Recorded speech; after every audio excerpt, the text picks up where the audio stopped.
What happens when a royal bodyguard faces the ultimate choice between following orders from a future queen and protecting the woman who would become the Princess of Wales? In the shadowy corridors of Buckingham Palace, where loyalty is currency and one wrong decision can end careers, Detective Inspector Marcus Thompson found himself at the center of a royal storm that would test everything he believed about duty, honor, and courage.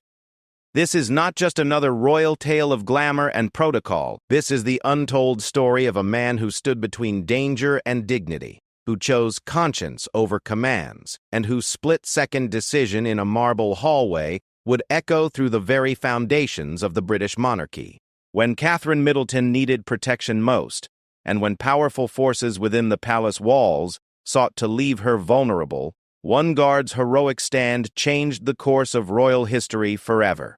The truth behind the headlines has remained buried for years, but now, for the first time, the full story emerges of how a single act of defiance against royal orders became the most important decision in modern royal protection history. Detective Inspector Marcus Thompson adjusted his earpiece as he walked through the ancient corridors of Buckingham Palace, his polished shoes echoing softly against the marble floors. At 38, Marcus had spent 15 years in royal protection, rising through the ranks from a beat constable in London to one of the most trusted members of the Royal Protection Squad. His record was spotless, his loyalty unquestioned, and his dedication to the crown absolute. Yet on this crisp October morning in 2010, he had no idea that everything he believed about duty and service was about to be challenged in ways he never imagined. The morning briefing had been routine enough. Prince William's relationship with Catherine Middleton had become increasingly serious, and with their recent engagement announcement looming, the security around both individuals had been quietly intensified.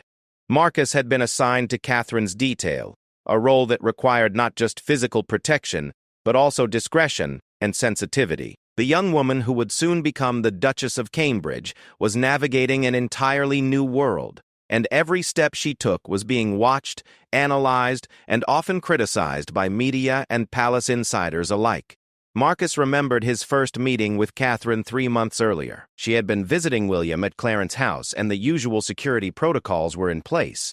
What struck him immediately was not just her natural grace under pressure, but her genuine kindness toward the staff.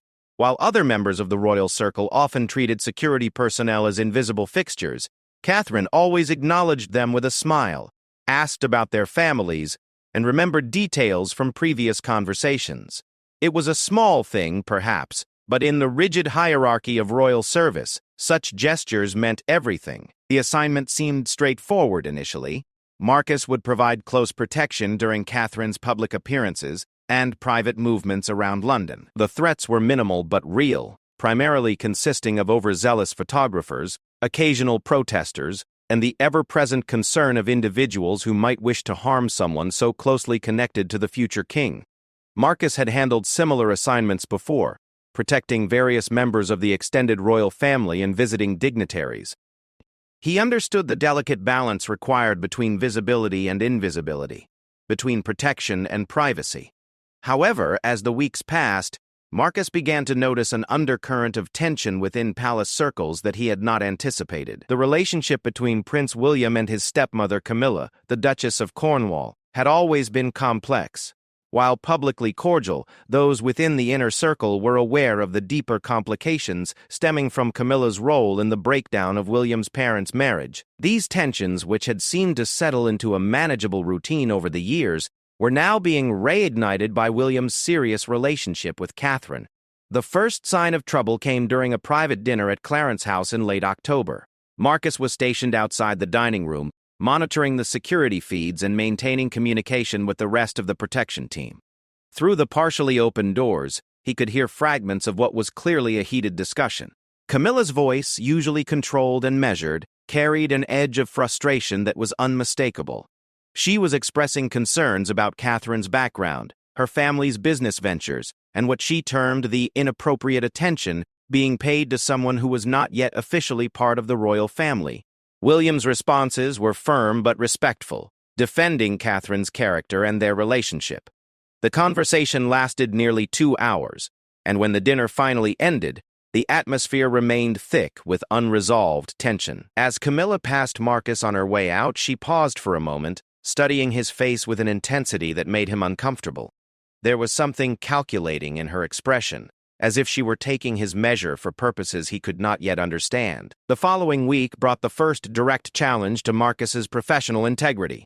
He received an unexpected summons to meet with Camilla's private secretary, a sharp-featured woman named Margaret Heartfelt who had served the Duchess of Cornwall for nearly a decade. The meeting took place in a small office tucked away in the administrative wing of Clarence House, far from the main reception areas where such conversations might be overheard. Margaret's request was delivered with the kind of polished professionalism that made it sound almost reasonable. She explained that the Duchess of Cornwall had grown concerned about the level of security being provided to Catherine, particularly during her private shopping trips and personal outings. There was a suggestion that perhaps the protection was too visible, too obvious, and might actually be drawing unwanted attention rather than deflecting it. Would it not be better, Margaret asked, to allow Catherine more freedom of movement, to step back slightly and provide what she termed lighter coverage?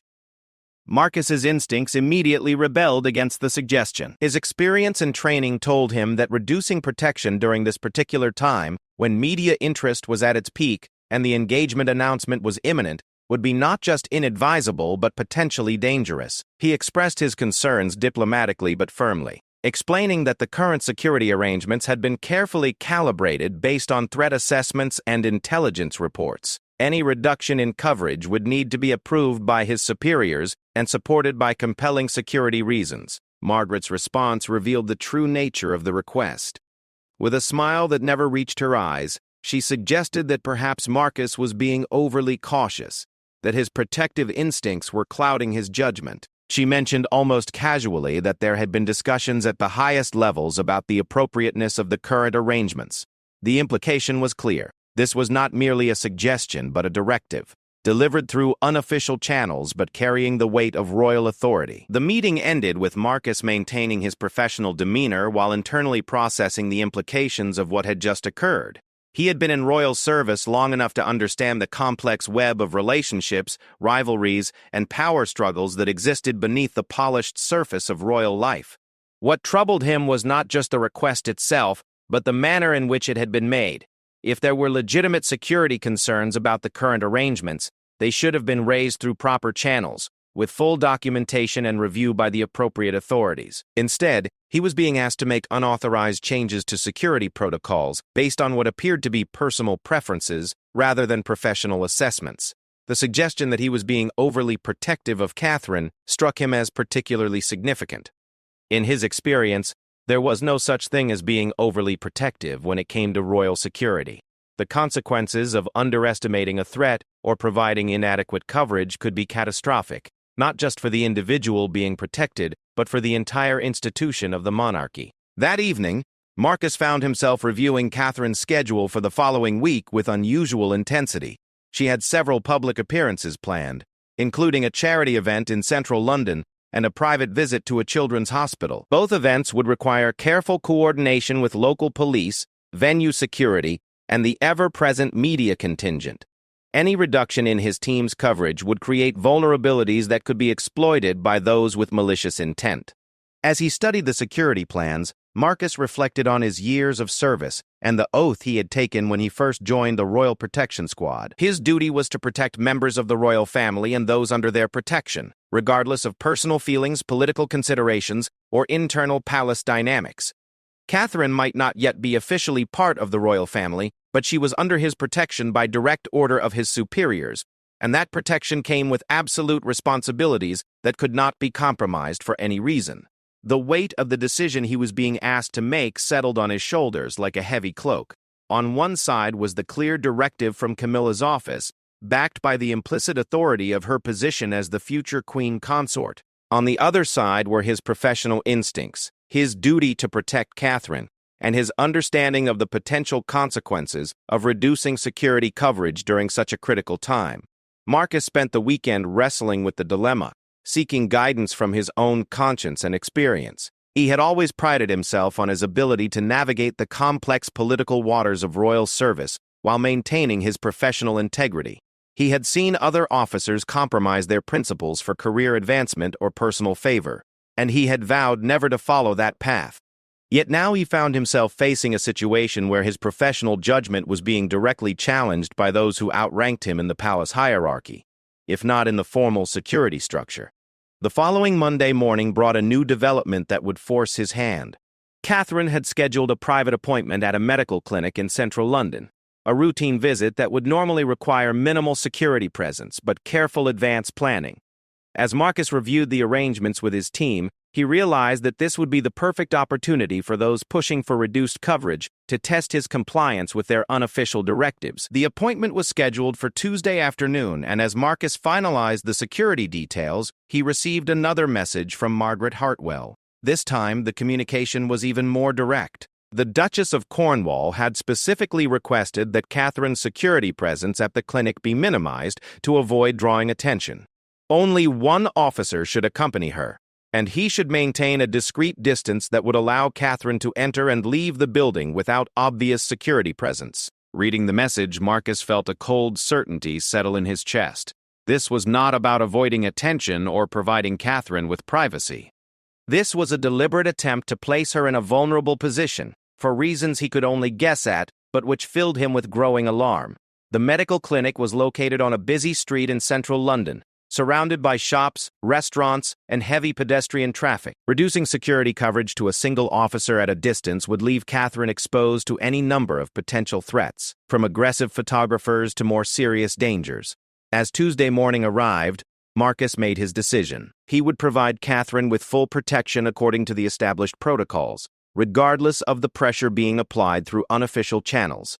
If this decision cost him his career, so be it. His duty was clear, and he would not compromise the safety of someone under his protection for any reason, no matter how powerful the forces arrayed against him.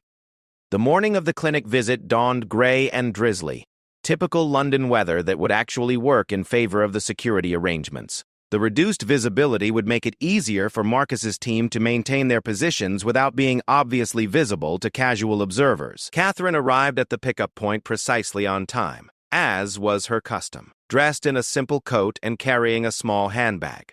Her smile was warm as always, but Marcus detected a slight tension around her eyes that suggested she was aware of the undercurrents swirling around her. As they drove through the London streets toward the clinic, Marcus made his final preparations for what he sensed would be a defining moment in his career. He had deployed his team according to standard protocols, with officers positioned at key points around the clinic and a secure exit route planned in case of emergency. He had also taken the unusual step of documenting his decisions and reasoning in a detailed report that he had sealed and placed in his personal safe.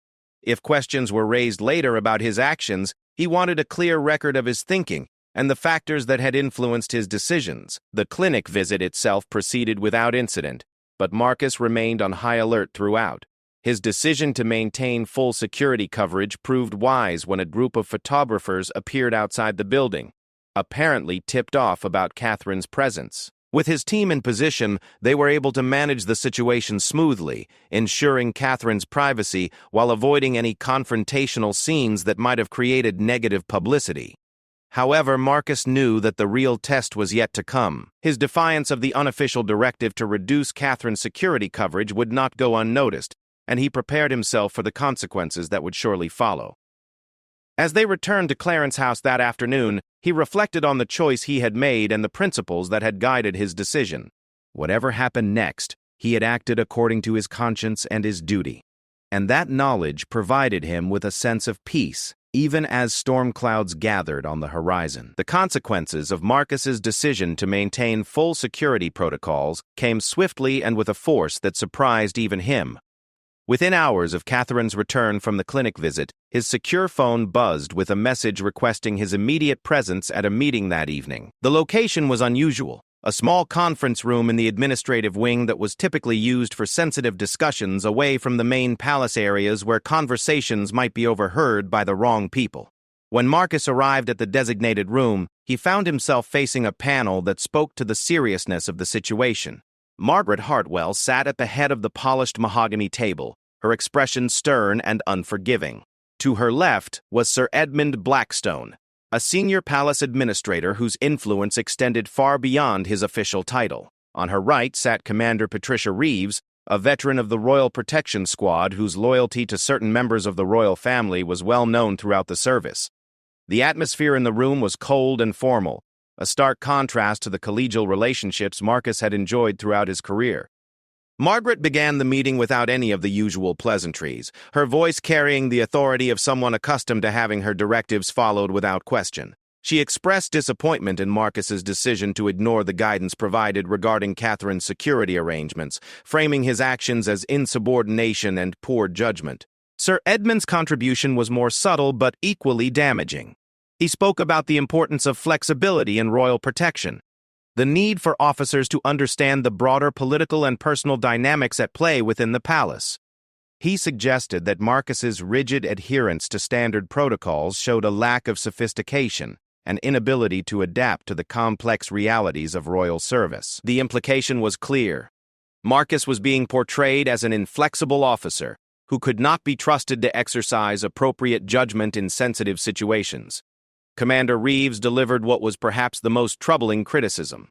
She questioned Marcus's motives, suggesting that his protective stance toward Catherine might be influenced by factors beyond professional duty.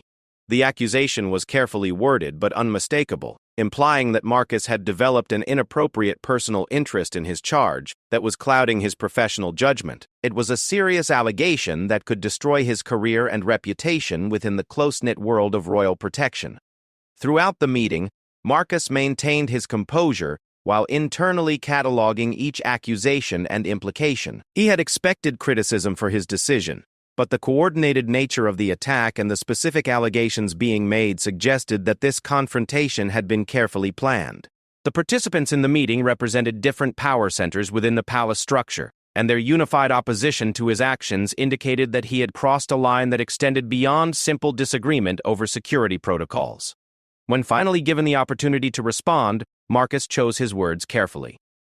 He acknowledged the concerns raised while firmly defending his professional judgment and the security decisions he had made.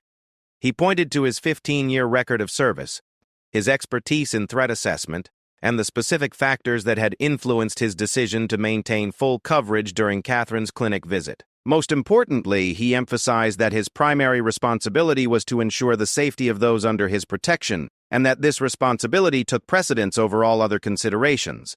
The meeting concluded with what Margaret termed a final warning. Marcus was reminded that royal protection required not just professional competence, but also political awareness and sensitivity to the broader implications of security decisions.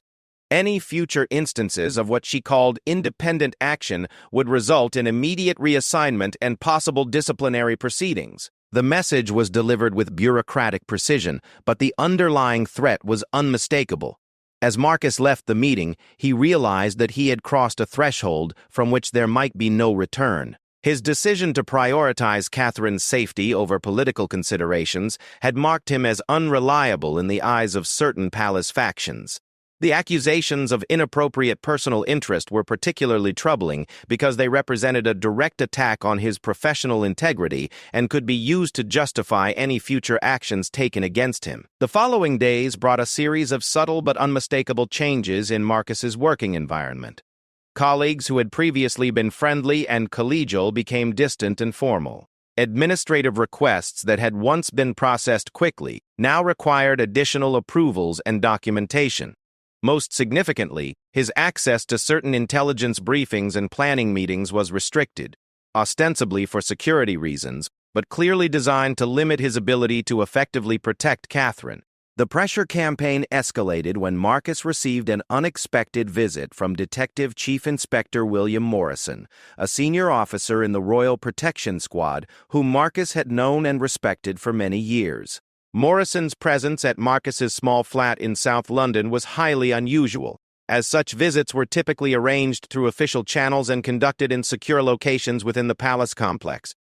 Morrison's message was delivered with the awkward discomfort of someone tasked with an unpleasant duty. He had been asked to speak with Marcus informally about the possibility of requesting a transfer to a different assignment within the protection service.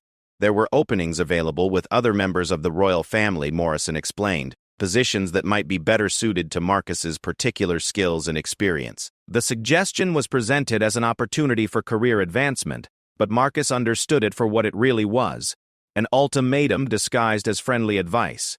The conversation revealed the extent to which the pressure campaign had penetrated the formal command structure of the Royal Protection Squad.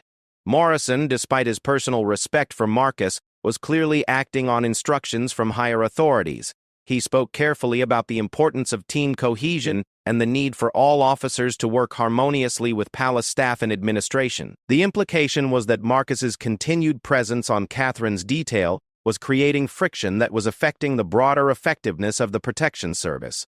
Marcus listened to Morrison's carefully worded presentation while processing the implications of what he was hearing. The offer of alternative assignments was actually a face-saving way for him to remove himself from a situation that had become politically untenable. If he accepted the transfer, he could continue his career in royal protection while avoiding further conflict with the powerful forces aligned against him.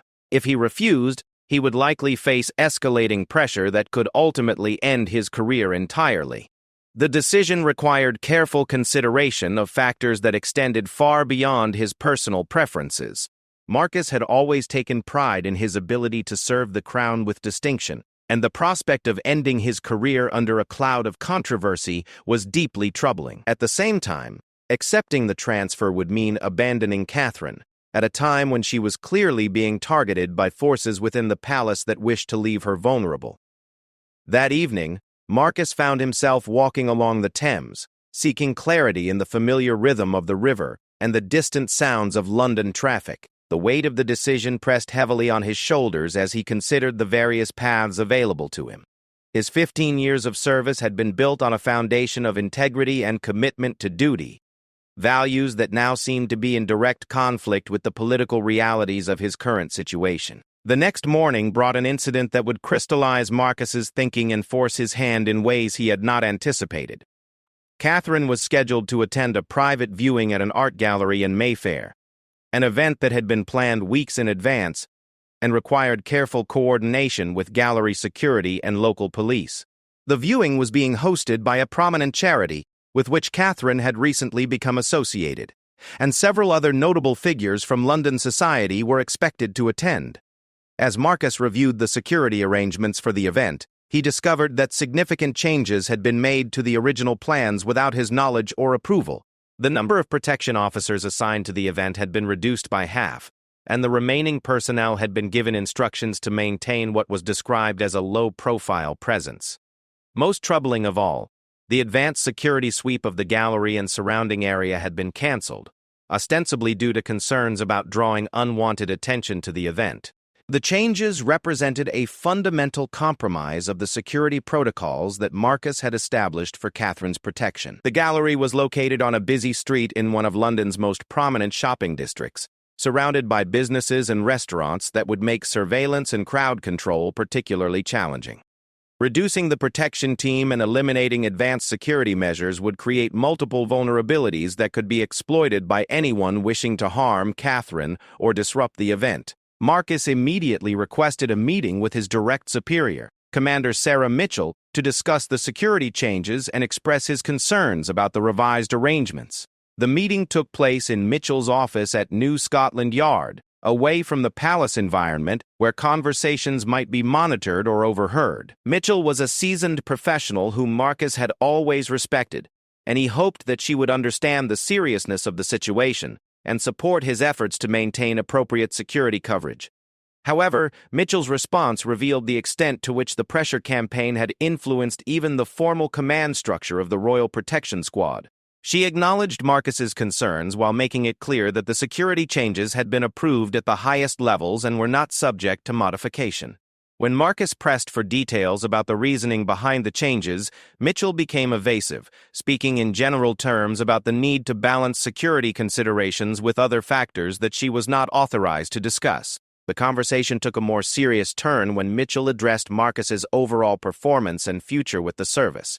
She spoke about the importance of flexibility and adaptability in royal protection work, qualities that she suggested Marcus might need to develop further. There was also a veiled reference to recent discussions about his suitability for his current assignment, discussions that apparently involved parties outside the formal protection service hierarchy. As the meeting concluded, Mitchell offered Marcus the same advice that Morrison had provided the previous week. Consider requesting a transfer to a different assignment that might be better suited to his particular approach to security work. The suggestion was presented as friendly guidance from a concerned superior, but Marcus understood that it represented his last opportunity to gracefully exit a situation that was rapidly becoming untenable. That afternoon, as Marcus prepared for the gallery event, he made a decision that would define the remainder of his career in royal protection.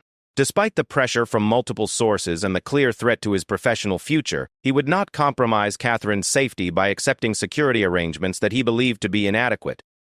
If maintaining proper protection protocols meant defying direct orders and risking everything he had worked to achieve, then that was a price he was prepared to pay. The gallery viewing was scheduled to begin at 6 o'clock in the evening, and Marcus arrived early to conduct his own security assessment of the venue and surrounding area. What he discovered confirmed his worst fears about the revised security arrangements.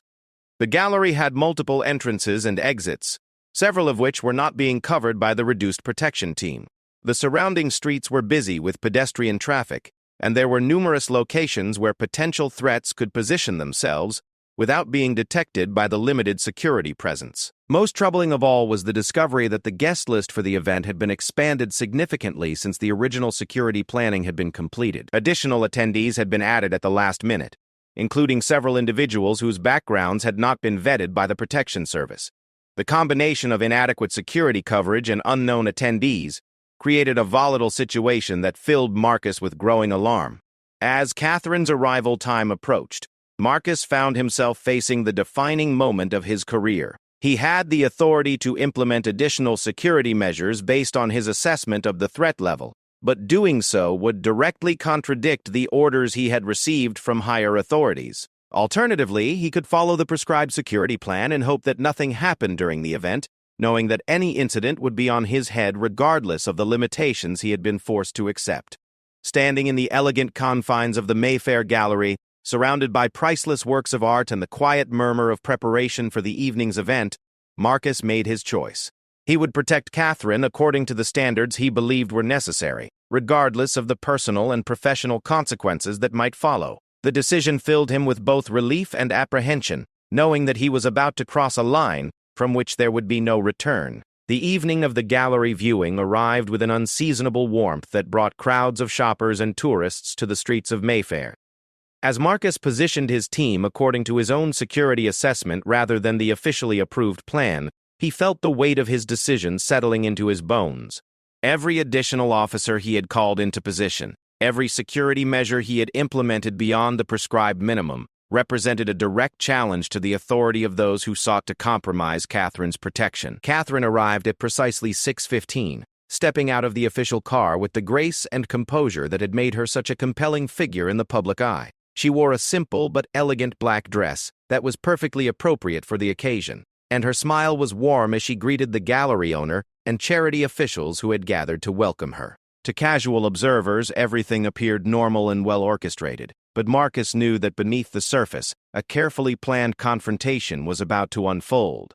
The first sign of trouble came within minutes of Catherine's arrival. Detective Sergeant James Crawford, one of the officers who had been assigned to the reduced security detail, approached Marcus with a message that had been relayed through official channels. Marcus was being summoned to a meeting with senior palace officials immediately following the gallery event. The timing and urgency of the summons made it clear that his decision to enhance the security arrangements had been noticed and reported by those monitoring the situation. As the evening progressed, Marcus found himself in the unusual position of providing protection while simultaneously being watched by those within his own organization.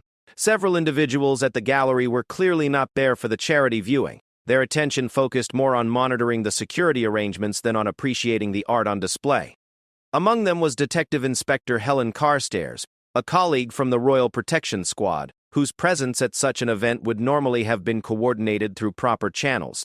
The gallery itself was an elegant space with high ceilings and carefully positioned lighting that showcased the contemporary paintings and sculptures on display. Catherine moved through the exhibition with genuine interest, engaging with the artists and charity representatives while maintaining the perfect balance of accessibility and dignity that had become her trademark. Her natural ease in such situations was one of the qualities that had endeared her to the public, but Marcus knew that her very approachability made her more vulnerable to those who might wish to exploit any lapses in security coverage. Halfway through the evening, an incident occurred that validated Marcus's decision to maintain enhanced security protocols.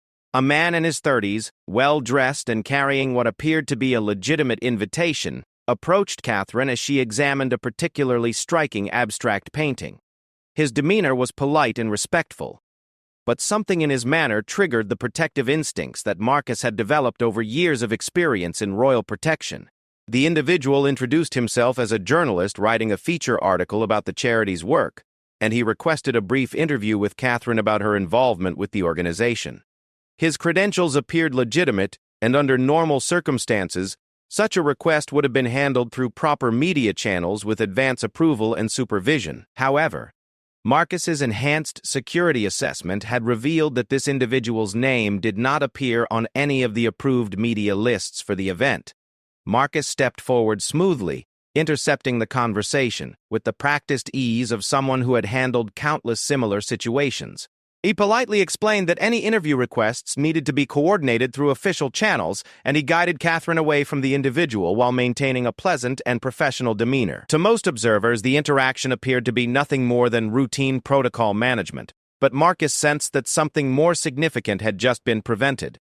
His suspicions were confirmed when a background check conducted by his team revealed that the individual in question had a history of aggressive behavior toward public figures and had been the subject of previous police investigations. The discovery sent a chill through Marcus as he realized how close Catherine had come to a potentially dangerous encounter.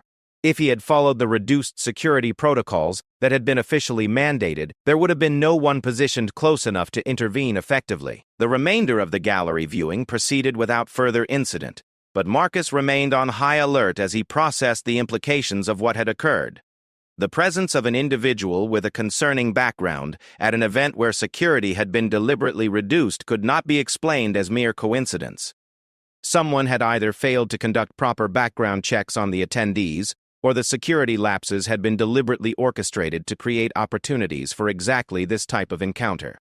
As the event concluded and Catherine prepared to depart, Marcus received a reminder about the meeting that awaited him back at the palace. The message was delivered by Detective Inspector Carstairs, whose presence at the gallery now made complete sense.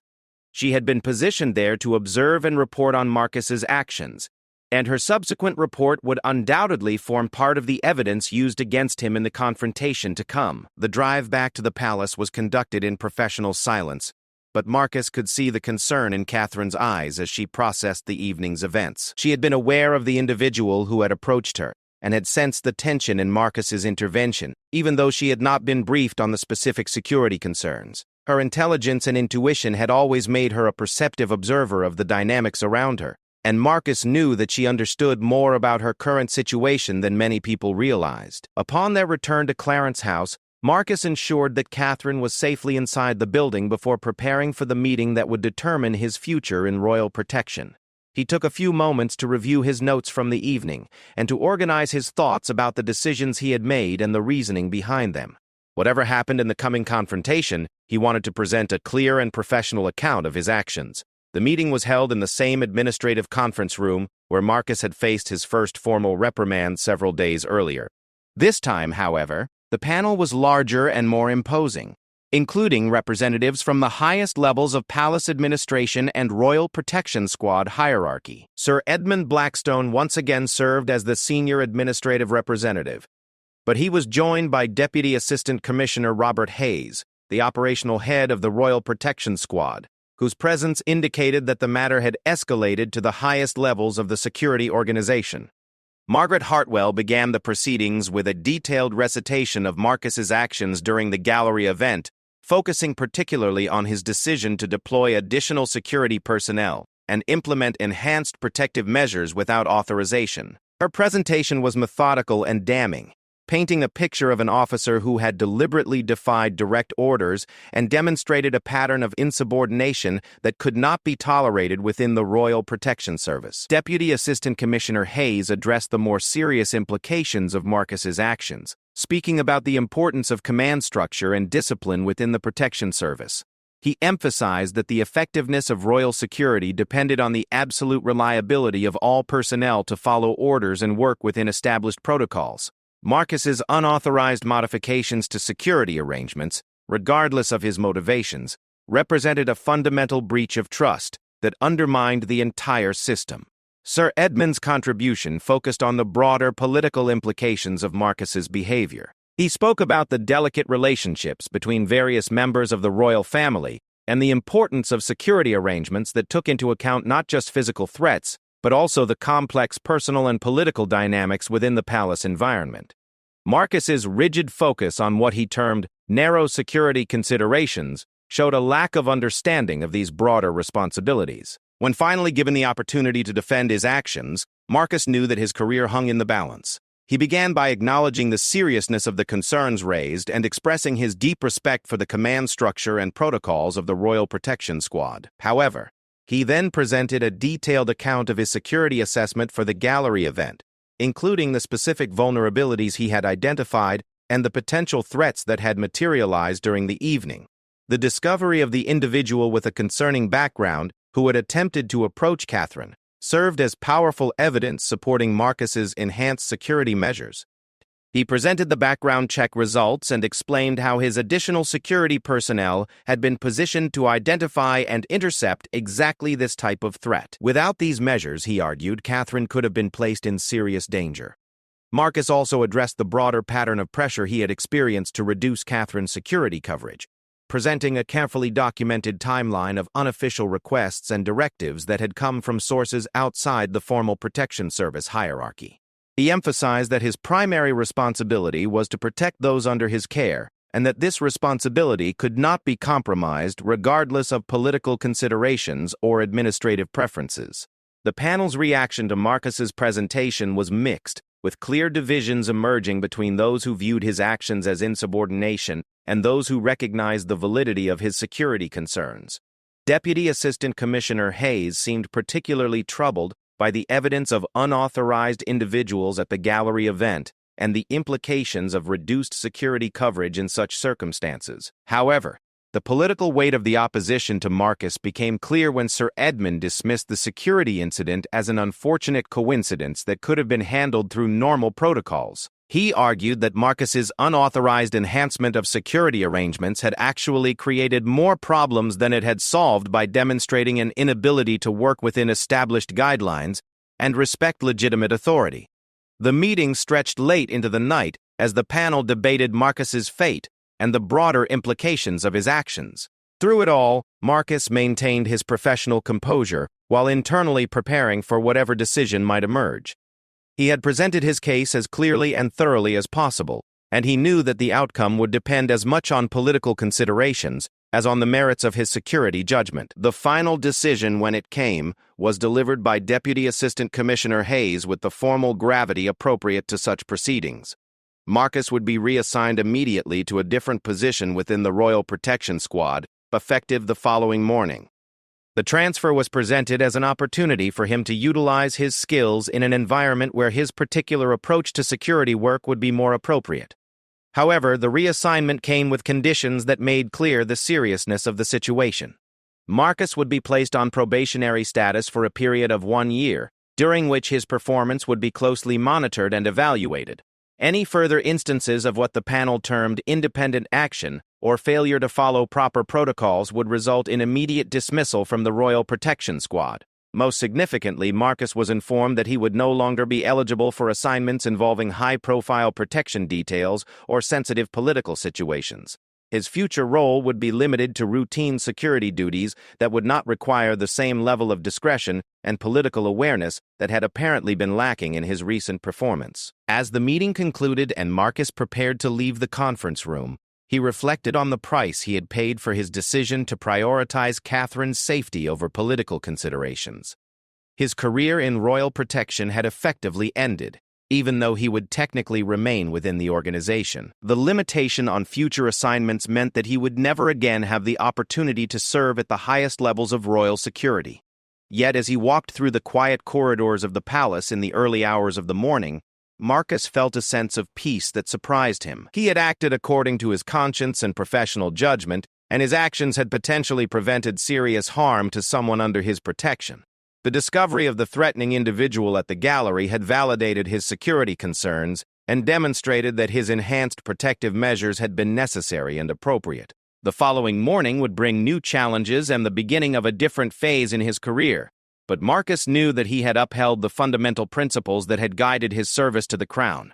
Whatever the future might hold, he had protected Catherine when she needed protection most, and no political consequences could diminish the importance of that achievement. The weeks following Marcus's reassignment brought a series of revelations that would forever change his understanding of the forces that had opposed his protection of Catherine. His new position involved routine security duties at minor royal events and administrative buildings, a dramatic fall from the prestigious assignments he had previously handled. Yet this apparent punishment would unexpectedly provide him with insights into the broader conspiracy that had targeted Catherine and the courage he had shown in defending her. Marcus's first assignment in his diminished role was providing security for a series of minor ceremonial functions at various royal properties around London. The work was mundane compared to his previous responsibilities, but it allowed him to observe the royal protection apparatus from a different perspective. He began to notice patterns in personnel assignments and security protocols that had previously been invisible to him when he was focused solely on his immediate responsibilities. During a security briefing for a minor ceremony at St. James's Palace, Marcus encountered Detective Sergeant Patricia Wong, a veteran officer whose career had paralleled his own in many ways. Patricia had been assigned to a similar routine position several months earlier, ostensibly for performance reasons, that had never been clearly explained. Her conversation with Marcus in the quiet aftermath of the briefing revealed disturbing parallels between their experiences. Patricia had previously been assigned to Prince Harry's protection detail during a period when his relationship with his then-girlfriend had become serious. Like Marcus, she had faced pressure to reduce security coverage and had refused to compromise her protective responsibilities. Her refusal had led to a similar pattern of informal pressure, official reprimands, and eventual reassignment to routine duties. The similarity of their experiences suggested that the opposition to Marcus's protection of Catherine was part of a larger pattern targeting officers who refused to compromise royal security for political reasons. The conversation with Patricia prompted Marcus to conduct his own investigation into recent personnel changes within the Royal Protection Squad. Using his access to administrative records and his relationships with colleagues throughout the organization, he began to compile a picture of systematic pressure being applied to officers who had served on protection details for individuals considered problematic by certain palace factions. The pattern that emerged was both sophisticated and troubling. Officers who had provided protection for royal girlfriends, potential spouses, or family members who had fallen out of favor frequently found themselves facing career-ending pressure if they refused to compromise their protective duties. The pressure was applied through unofficial channels that left no formal record, making it nearly impossible for affected officers to document or challenge the treatment they received. Marcus's investigation revealed that the campaign against him had been more extensive than he had realized. His telephone communications had been monitored, his personal relationships scrutinized, and his financial records examined for any vulnerabilities that could be exploited. The thoroughness of the surveillance suggested resources and authority that extended far beyond the palace administrative staff who had confronted him directly. Most disturbing of all was the discovery that several officers who had refused to comply with unofficial directives had subsequently faced serious personal and professional consequences that appeared unrelated to their royal protection duties. False allegations of misconduct had been made against some, while others had found themselves under investigation for minor administrative violations that would normally have been handled through routine disciplinary procedures. The systematic nature of these campaigns suggested coordination at the highest levels of palace administration, with the apparent goal of ensuring that security officers understood the consequences of prioritizing professional judgment over political considerations. The message was clear. Those who refused to compromise their protective duties would face not just career limitations, but potentially career-destroying consequences. As Marcus deepened his investigation, he began to understand the broader context of the opposition to Catherine's protection. The pressure to reduce her security coverage was not simply about inconvenience or preference for privacy, but rather part of a calculated effort to place her in vulnerable positions that could lead to incidents damaging her reputation or relationship with Prince William. The discovery came through a conversation with Detective Inspector Michael Harrison, a recently retired officer who had served in royal protection for over 20 years. Harrison had observed the palace dynamics from multiple perspectives and had developed insights into the complex web of relationships and rivalries that drove many security decisions. His perspective on Marcus's situation provided crucial context for understanding the forces that had opposed his protection of Catherine. According to Harrison, the opposition to Catherine had begun almost immediately after her relationship with William became serious. Certain factions within the palace viewed her as an unsuitable match for the future king, and they had developed a strategy of creating situations where she might be embarrassed, overwhelmed, or placed in compromising positions. The goal was not necessarily to cause her serious physical harm, but rather to create circumstances that might lead her to withdraw from the relationship or be perceived as inadequate for royal life. The security arrangements for Catherine's public appearances had been carefully manipulated to increase the likelihood of such incidents. Reduced protection coverage, inadequate advance planning, and the presence of potentially hostile individuals at events were all designed to create opportunities for negative publicity or personal distress. Marcus's refusal to participate in these arrangements had disrupted the strategy and marked him as an obstacle to be removed. Harrison's revelations explained many of the confusing aspects of Marcus's experience, including the sophisticated surveillance campaign and the systematic pressure applied through unofficial channels. The forces opposing Catherine's protection had significant resources at their disposal and were willing to destroy the careers of security officers who interfered with their plans. Armed with this new understanding, Marcus faced a difficult decision about how to proceed. His investigation had uncovered evidence of systematic misconduct and abuse of authority within the palace administration, but presenting this evidence would require him to challenge some of the most powerful figures in the royal establishment. The personal and professional risks were enormous, and success was far from guaranteed. The decision was made for him when he learned that Catherine was facing a new and more serious threat.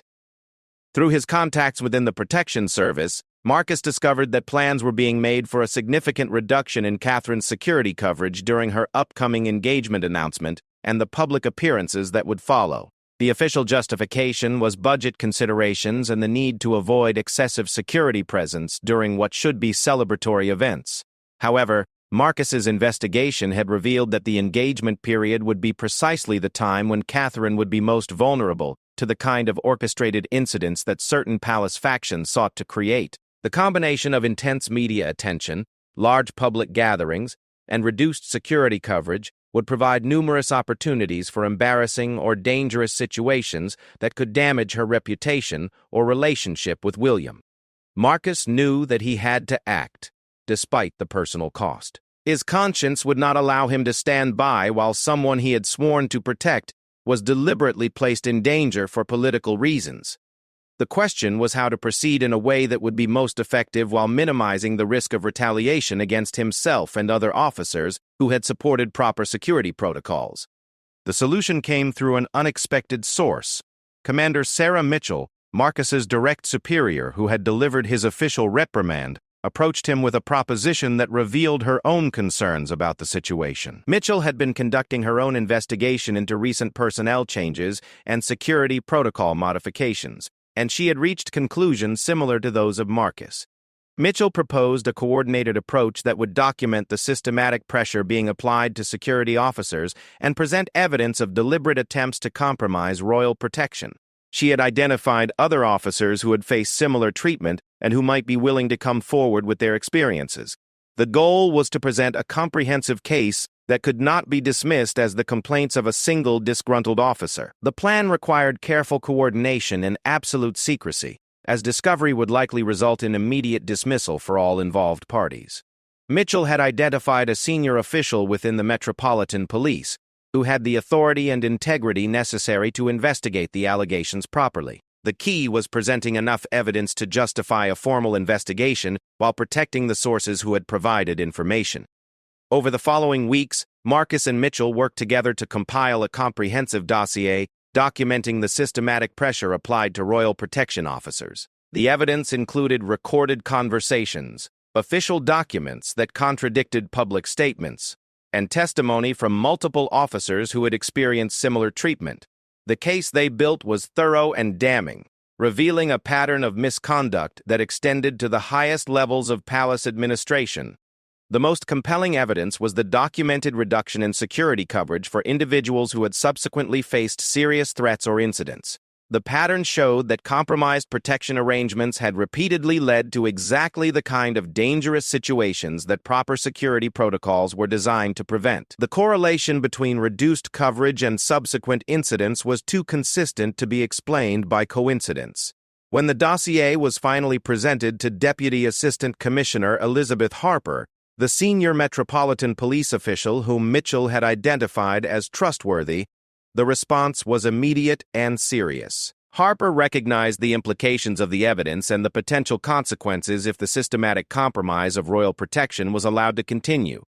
She authorized a formal investigation that would be conducted with the utmost discretion, but with full authority to examine all aspects of royal security operations. The investigation moved quickly once it began, with experienced detectives interviewing affected officers and examining official records for evidence of the misconduct documented in the dossier. The systematic nature of the pressure campaigns became increasingly clear as more officers came forward with their experiences, and the investigation expanded to include examination of the administrative structures that had enabled such abuse of authority. The breakthrough came when investigators discovered recorded conversations between senior palace officials discussing specific strategies for compromising security arrangements. The recordings had been made by an administrative assistant who had become concerned about the activity she was witnessing and had begun documenting conversations for her own protection. The evidence provided direct proof of conspiracy to endanger royal protection for political purposes. The resolution of the investigation brought swift and dramatic changes to the royal protection apparatus. Several senior palace administrators were removed from their positions, and new protocols were established to ensure that security decisions could not be influenced by political considerations. The systematic pressure campaigns that had targeted conscientious officers were exposed and dismantled, with affected personnel receiving formal apologies and opportunities for career rehabilitation. Marcus found himself at the center of these changes, his principled stand vindicated by the investigation's findings. He was offered reinstatement to his previous position and the opportunity to continue his career in royal protection at the highest levels. However, the experience had changed his perspective on royal service, and he chose instead to accept a position within the broader Metropolitan Police, where he could continue his protective work without the political complications that had marked his royal service. Catherine's protection was restored to full protocols, with new safeguards in place to prevent future political interference.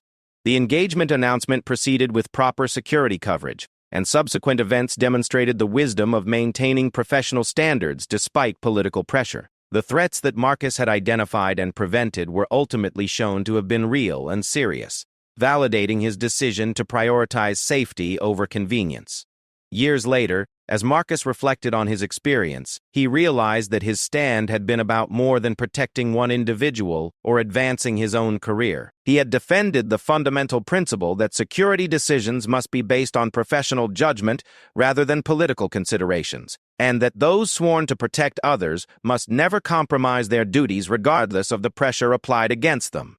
The courage he had shown in defying unofficial orders and maintaining proper security protocols had prevented serious harm and ultimately led to reforms that strengthened the entire royal protection system. His willingness to sacrifice his career for his principles had not only protected Catherine during a vulnerable period, but it also ensured that future officers would be able to perform their duties without facing the same political pressures that had nearly destroyed his career. The story of Detective Inspector Marcus Thompson became a quiet legend within the Royal Protection Service, a reminder that individual courage and integrity could prevail against even the most sophisticated and powerful opposition. His stand had demonstrated that the principles of duty, honor, and service that formed the foundation of royal protection were stronger than the political forces that sought to corrupt them, and that those who upheld these principles would ultimately be vindicated regardless of the personal cost they might pay.